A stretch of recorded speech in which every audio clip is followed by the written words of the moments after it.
Beautiful, lush countryside with deep roots and culture, but for many of its African-American residents, it also meant intense poverty, with few opportunities for education or good-paying jobs. Most were tenant farmers or sharecroppers on cotton or tobacco farms.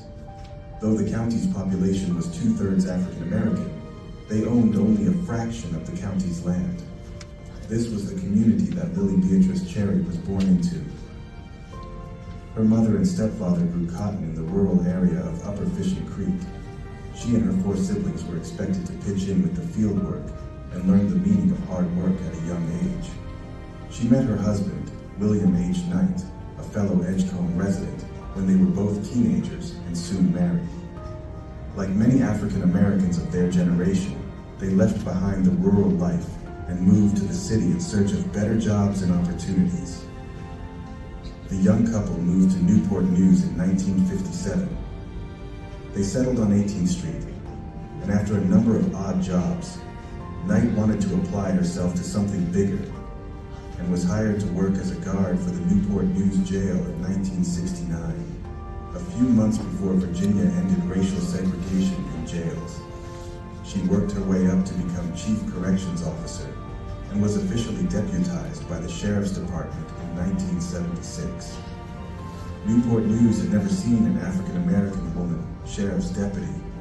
When she wore her brown sheriff's uniform, drove her squad car around town, or displayed her badge, Lillie Knight changed the face of law enforcement in the community's consciousness. Many of today's law enforcement departments often employ community policing, or the strategy of the having officers become familiar with a particular neighborhood and vice versa. Knight was ahead of her time in that she lived in the community she served. People in the community knew Deputy Knight and recognized her face. Knight gained a reputation for decency and compassion and treated those she served warrants to with respect. I have a lot of people asking me, why do you live in the East End? I say it's not where you live, but how you live. You learn to be who you are. I never put on a front. I was just me. You need to treat other people as you wish to be treated, and nothing is going to turn you back. Nothing is going to make me resign. Knight served during tough times for the Southeast community. White flight and a lack of investment by city government forced the closure of many small businesses. By the mid-'80s, guns and drugs were an ever-increasing sight. Arrests and home evictions were an all-too-common reality for residents. Knight dealt with people at their lowest point and in desperate situations.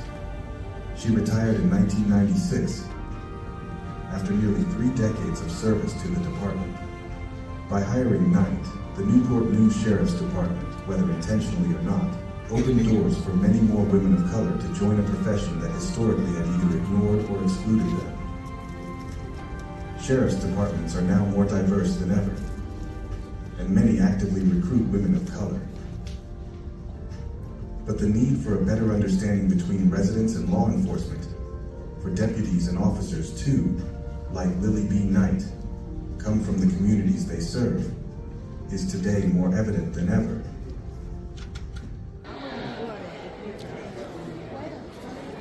What part, Jackson?